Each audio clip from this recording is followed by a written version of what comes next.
Arestado ng mga tauhan ng Bacoor City Police ang isang lalaki matapos magpaputok ng baril sa gitna ng inuman. Dahilan upang madamay at maaresto rin ang 5 niyang kasamahan. Ang detalye ng report mula kay Patrolwoman Priscel May Urbano.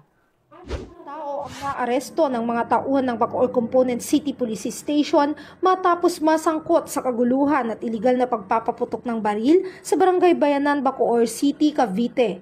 Kinilala ang pangunahing suspect na si alias Arthur, residente ng Quiapo, Maynila, habang ang kanyang mga kasamahan ay sina alias Ricky, Miko, Lito, Ronnie, pawang mga residente ng Bacoor City, Cavite, at si alias RR mula naman sa Pasig City.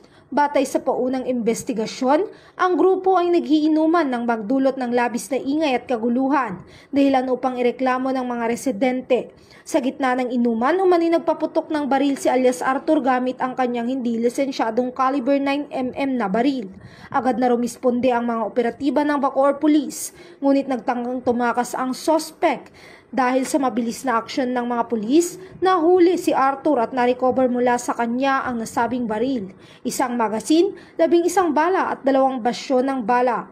Samantala, nahaharap si alias Arthur sa mga kasong paglabag sa alarm and scandal, illegal discharge of firearms at Republic Act 10591 o ang Illegal Possession of Firearms and Ammunition Act. Samantalang ang 5 niyang kasamahan ay sasampan din ng kasong alarm and scandal.